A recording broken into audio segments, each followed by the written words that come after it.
Assalamualaikum warahmatullahi wabarakatuh. Apa kabar teman-teman? Semoga sehat selalu ya. Nah, sebelum kita memasuki ke pembelajaran, alangkah lebih baiknya kita berdoa terlebih dahulu ya. Silahkan berdoa dipimpin oleh ketua kelasnya. Siapa di sini ketua kelasnya? Oh, Rena. Silahkan Rena dipimpin dulu ya untuk berdoa. Berdoa dimulai.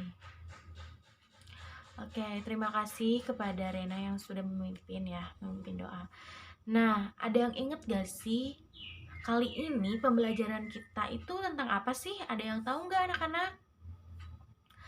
Nah, hari ini itu pembelajaran kita itu tentang menjadi hamba Allah yang berakhlak.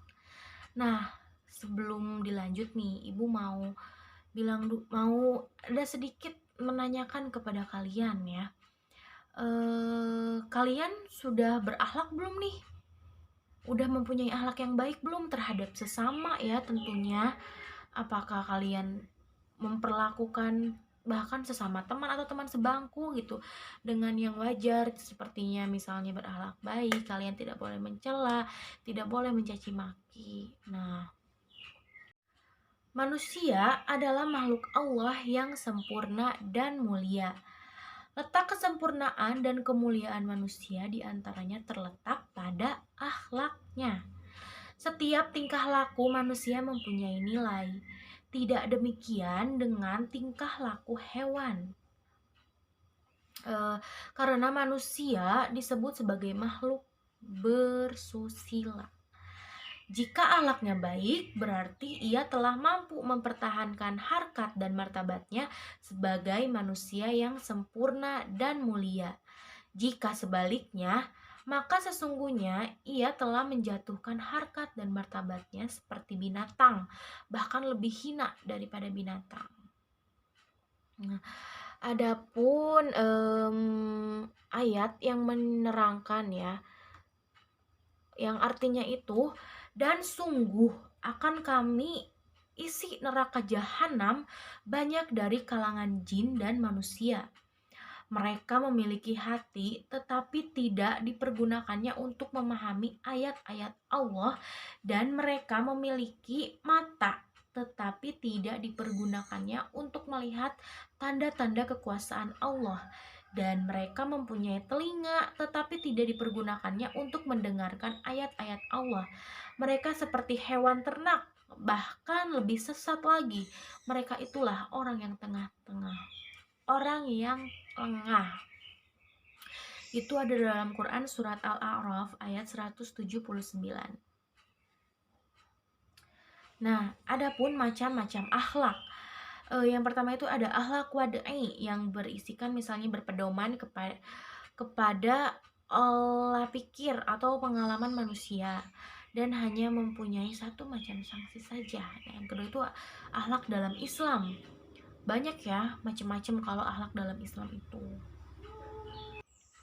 Nah, pengertian akhlak itu sendiri itu secara bahasa, akhlak itu berasal dari bahasa Arab al-akhlak yang merupakan bentuk jamak dari kata khuluq atau al-khaliq yang berarti tabiat, budi pekerti, kebiasaan atau adat, keperwiraan, kesatriaan ataupun kejantanan ya. Sedangkan pengertian secara istilah, akhlak adalah suatu keadaan yang melekat pada jiwa manusia, yang melahirkan perbuatan-perbuatan yang mudah tanpa melalui proses pemikiran, pertimbangan, ataupun penilaian. Jika keadaan hal tersebut melahirkan perbuatan yang baik dan terpuji menurut pandangan akal dan hukum Islam, disebut akhlak yang baik. Jika perbuatan yang timbul itu tidak baik, dinamakanlah akhlak yang buruk. Sebagian ulama pun memberikan definisi mengenai akhlak ini ya, yaitu al-akhlaku hiya sifatul insanil adabiyah, yang artinya akhlak adalah sifat manusia yang terdidik. Karena akhlak merupakan suatu keadaan yang melekat di dalam jiwa, maka perbuatan baru disebut akhlak kalau terpenuhi beberapa syarat ya. Ada yang tahu nggak syaratnya itu apa? Nah, syaratnya itu yang pertama yaitu perbuatan itu dilakukan berulang-ulang. Kalau perbuatan itu dilakukan hanya sesekali saja, maka tidak dapat disebut akhlak. Misalnya, pada suatu saat orang yang jarang berderma tiba-tiba memberikan uang kepada orang lain karena alasan tertentu.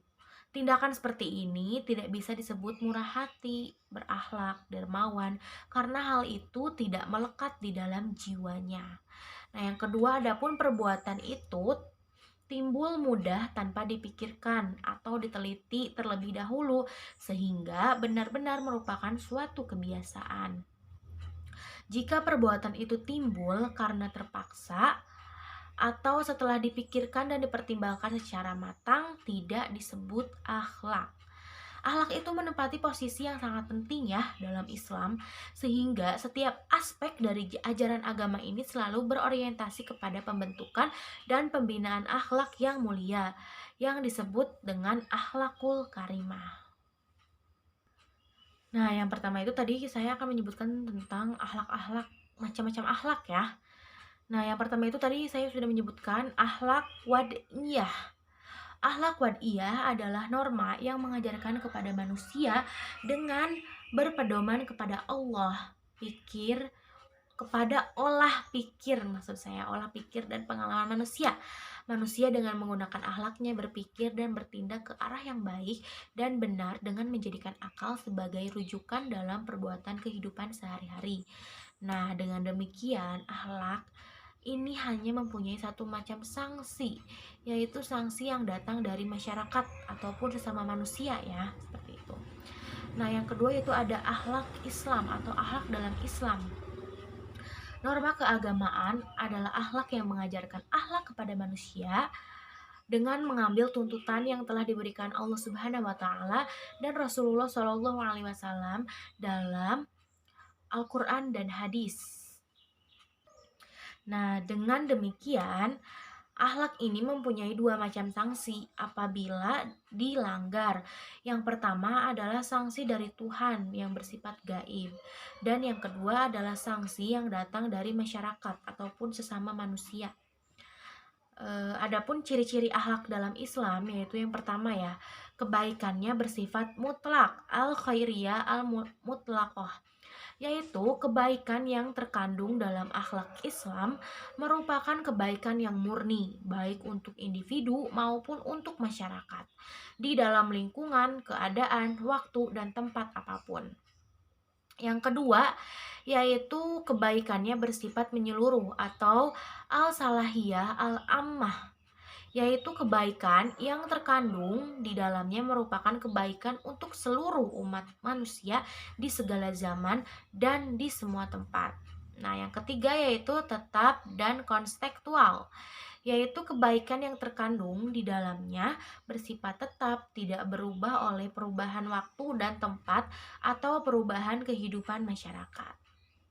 Nah, yang keempat ada kewajiban yang harus dipatuhi atau al-ilzam al-mustajab, yaitu kebaikan yang terkandung dalam akhlak Islam merupakan hukum yang harus dilaksanakan sehingga ada sanksi hukum tertentu bagi orang-orang yang tidak melaksanakannya. Nah, dan yang terakhir yaitu pengawasan yang menyeluruh atau ar-raqabah al-muhitah. Karena akhlak dalam Islam bersumber dari Tuhan, maka pengaruhnya lebih kuat dari akhlak ciptaan manusia, sehingga seseorang tidak berani melanggar kecuali setelah ragu-ragu dan kemudian akan menyesali perbuatannya. Untuk selanjutnya bertaubat dengan sungguh-sungguh dan tidak melakukan perbuatan yang salah lagi. Nah, ini terjadi karena agama merupakan pengawas yang kuat ya.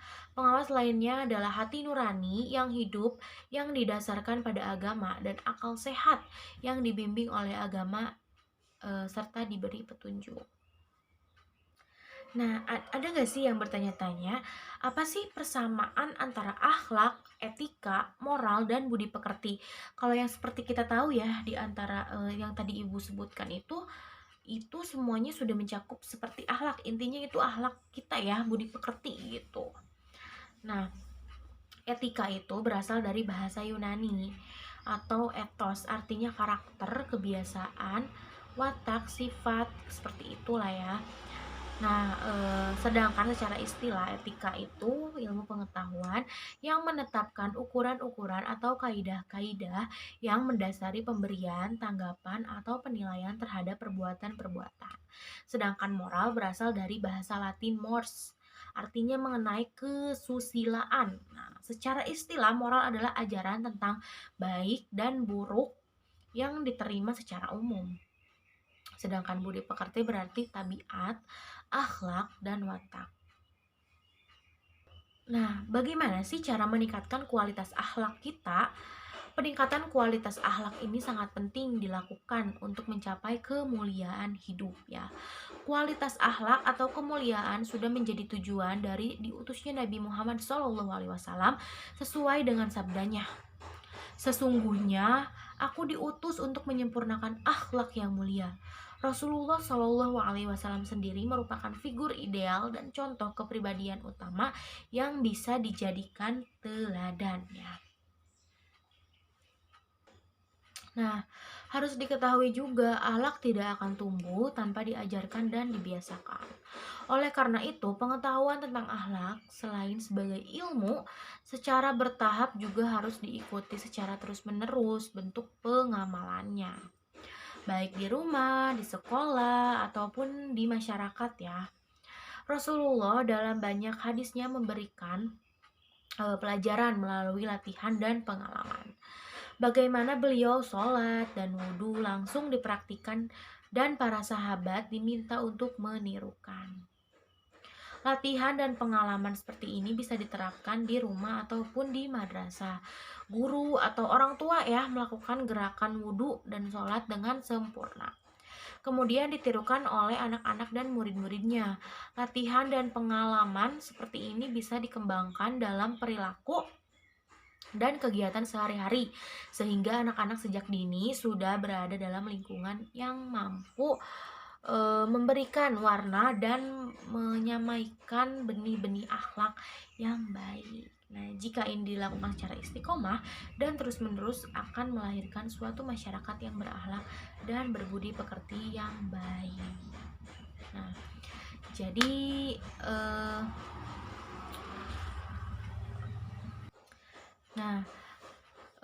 jadi mungkin dari ibu cukup sekian ya penjelasannya. Nanti kalian bisa membaca-baca lagi dan nanti ibu akan memberi tugas juga di akhir.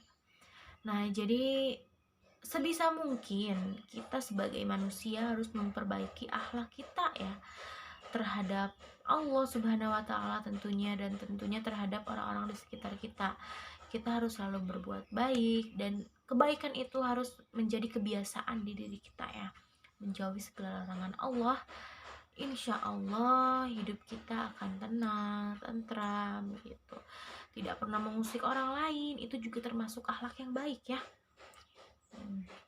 Mungkin itu saja penjelasan dari ibu. Mohon maaf jika ibu masih banyak kekurangan dalam menyampaikan materi ini.